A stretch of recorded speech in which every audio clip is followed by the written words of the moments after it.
So let's get right to it. Colby Hall, who is the founding editor of Mediaite, joins us now. Colby, you've written an opinion piece on Mediaite.com. Mediaite.com. It says Trump just lost the Minneapolis narrative and he knows it.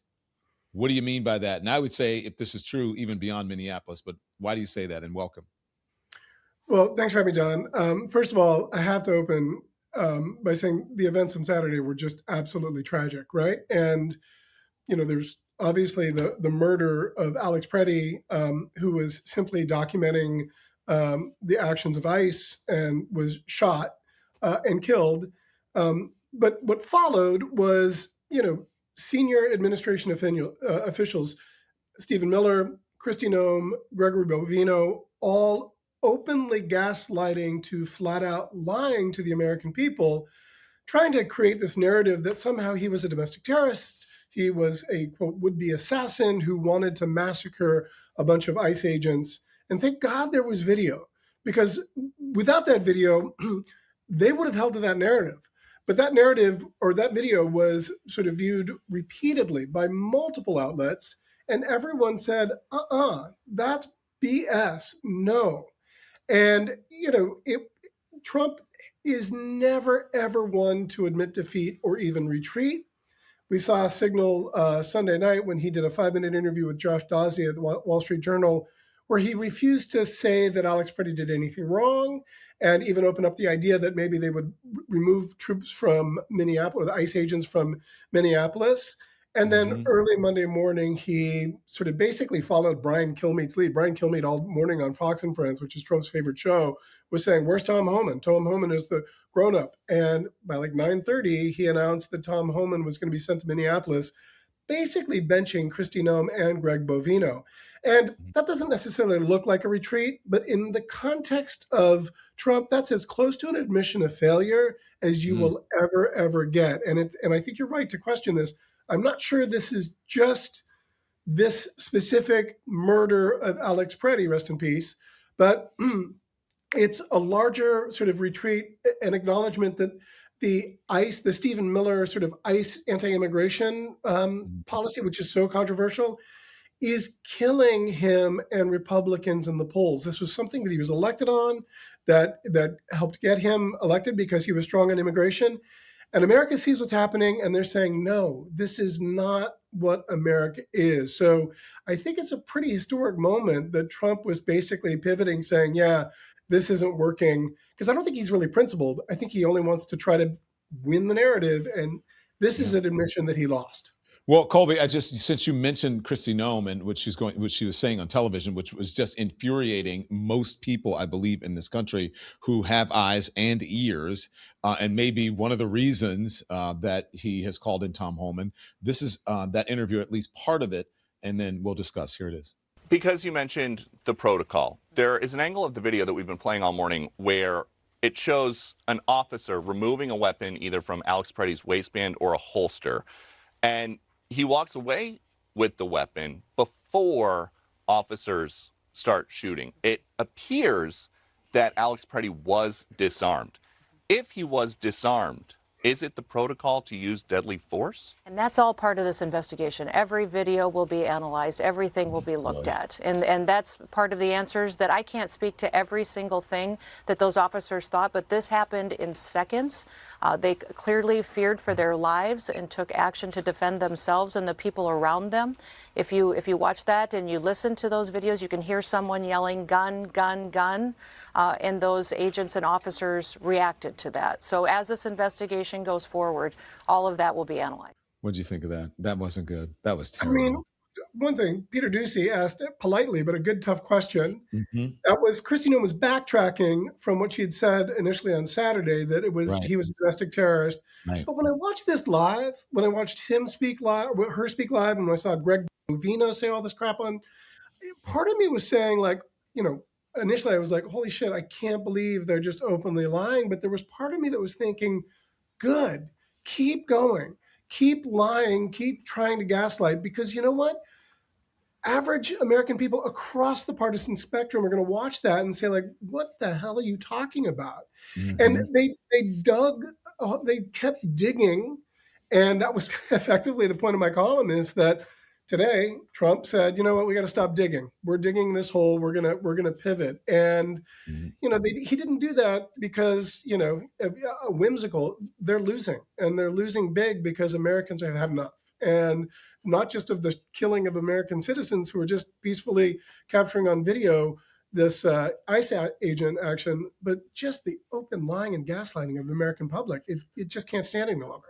I'm going to talk about how the American people feel in just a moment, but I'm wondering, they sent Todd Blanche out there, and I'm wondering if that helped at all. A little bit of that, and then we'll discuss. Todd, I want to dial into the frustrations at DHS. My colleague Bill Malugin reporting about that, about the DHS's rhetoric. Here's a quote from his reporting saying there is extreme internal frustration with DHS officials going on television and putting out statements to describe Alex Preddy as a domestic terrorist who was there to inflict maximum damage on federal agents or conduct a massacre, even after multiple videos emerged to show that these claims appeared to be inaccurate. Some of these sources have described DHS's response to the shooting as a case study on how not to do crisis PR. One said they're so fed up, they wish they could retire. Another says DHS is making the situation worse. And even another adding DHS is wrong and we are losing this war. We are losing the base and the narrative. This is coming to a head, Todd. I ask you, based on the DOJ's purview, do the actions of Alex Preddy amount to domestic terrorism? Look, it's an investigation, so I'm not going to prejudge what his actions were or were not. But there's two things that have to be part of this narrative. There are two very important points that have to be part of the story that we're talking about. Number one is the reason why that happened on Saturday is because we get zero cooperation from police. DHS, Border Patrol, operates in 50 states doing hundreds of isolated... I've heard enough. Does he go after him a little bit later in this video, producers? Does he follow up here or no? Yes, he follows up. Can we go to the part where he follows up? Because I want to get to it, because he's spouting nonsense. If you just, maybe you can fast forward a little bit, Andy, I'm not sure, but I want to hear when the anchor hops in. Minneapolis. Right, and so but Todd, with all due respect, sir, my question is more pointed. Do you believe your colleagues may have gone farther? You are an attorney at DOJ. 18 U.S. Code 2331 has a legal definition of domestic terrorism, and it doesn't appear to most of the country that have watched the available video, and we'll see if there's body cam video. I'd love to know if that's going to come out, if there was such a thing, but it does not appear to have met that definition of domestic terrorism. So I'm just sort of wondering how you in the DOJ are viewing whether your colleagues may have gone too far. Look, I don't think anybody thinks that they were comparing what happened on Saturday to the legal definition of domestic terrorism. What we saw was a very violent altercation, and I am not going to prejudge the facts. You're right. There's a bunch of on Fox News. I forget that guy's name. Griff Jenkins is always a very nice guy to me. He's really grown. And by the way, kudos to him. Like, that's his top. Yes. Like, when you've lost Fox and Friends, you know you're in a tough place. And Todd Blanche is a grown-up, and he's measured and he's smart, but he's saying the opposite of what his colleagues, Kristi Noem, Stephen Miller, and Bovino said just 2 days prior. And what they should have said is like, this is a tragedy. We need to investigate it. We're not going to get ahead of ourselves. But instead, they're operating under this idea that the speed by which you can start a narrative helps frame the narrative. And it worked for them with Renee Good, because they got out before we saw the video and got everyone on that was prone to sort of be pro-Trump and believe that she somehow had weaponized her car. And so that got into place. The speed of this dynamic changed dramatically. So good for Griff Jenkins for grilling Todd Blanche. And Todd Blanche actually was responsible, even if he was sort of stumbling over himself. I mean, I'm not a fan, but he's a grown-up and is being measured in this. But he was cleaning up a mess. And the opening segment, the Bill Malugin thing that they opened that segment with, tough.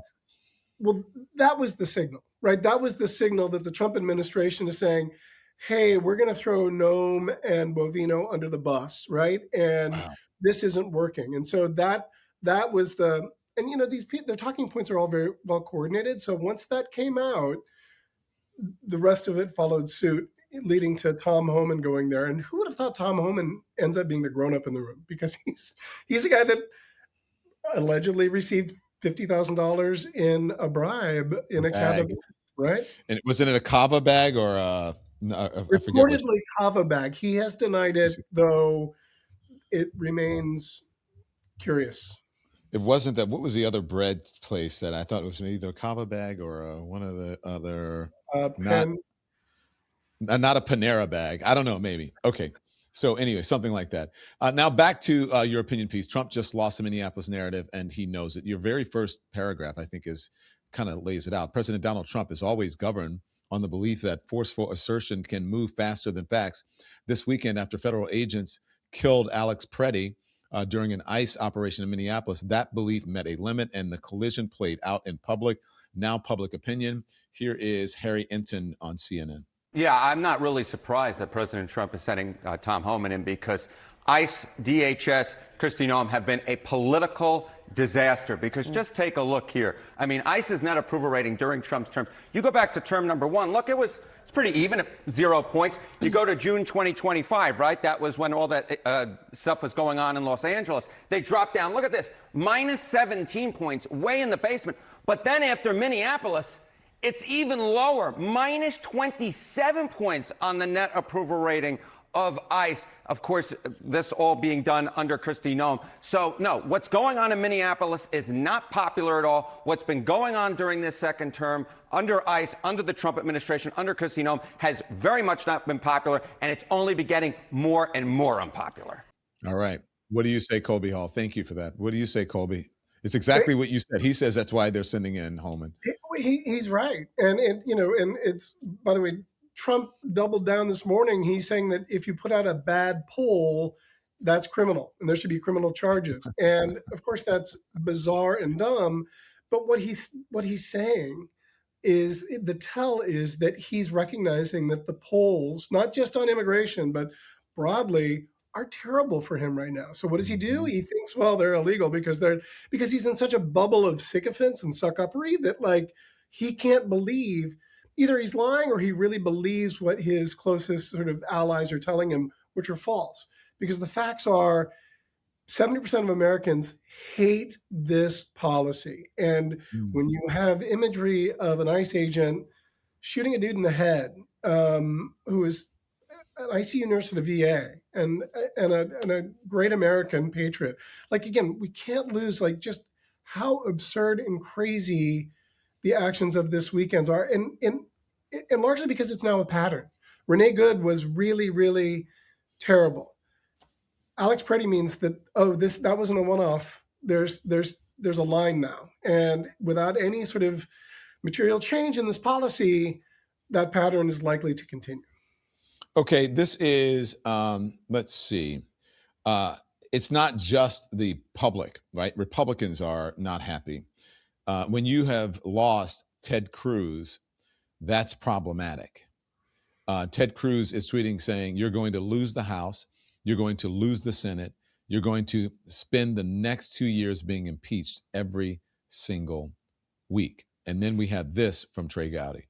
And we certainly should not be labeling him as being a domestic terrorist who is going to execute cops. There's no evidence to support that. Every time I see Trey Gowdy, I think of, like, who does his hair? He's a weird looking dude. But that aside, I will say, again, he was, member of Congress. He's a Republican and he's a prosecutor. And he's also showing himself to be a fact-based, reasonable arbiter of what he sees objectively, which is increasingly rare on the Republican side. And so good for him. The thing about the Ted Cruz thing, which I find so fascinating and revealing, is that comment came in a secret recording, right? Which just proves everything of how craven and cowardice and sort of lame Ted Cruz is. If that's how you really believe that these policies, then say it publicly. Say it out loud. Yeah. Say it with your full chest. Yeah. But Ted Cruz is, like the human tonsil stone that he is just a weird, repellent, unlikable dude who won't ever speak truth to power. Remember, Trump called his wife ugly and said his dad, was part of the JFK assassination. And that didn't change anything. Cruz is still a Trump suck up because that's the landscape of U.S. politics today. So I want to know where we go. The last line of your article in Mediaite.com says, attention will move on. New controversies will arrive. Immigration will remain unresolved. But for a brief and revealing moment, the administration encountered a constraint it could not outrun. The evidence held, and for once, authority had to yield to it. So now what? That's what I ask you. Now what? Well, a couple things. I think, Tom Homan is going to go in and try to clean up. The National Guard is there, and they were handing out donuts and coffee, which was sort of a nice sort of change. I thought Tim Walz said the best thing ever yesterday when he called out Pam Bondi. Pam Bondi basically said, give us the voter rolls and we will remove the ICE agents, which is just, it's like mob boss extortion. Like, why do you want the voter rolls? What's going to go on there? And he responded and said, he said, pro tip, Pam Bondi, how about you go back to releasing the Epstein files? Because Yes. all of this seems to be an effective and working distraction from the thing that the DOJ is breaking the law but not doing the thing that Congress, bipartisan law that was passed and signed into law by Trump. They're not releasing the files as they are legally obligated to do so.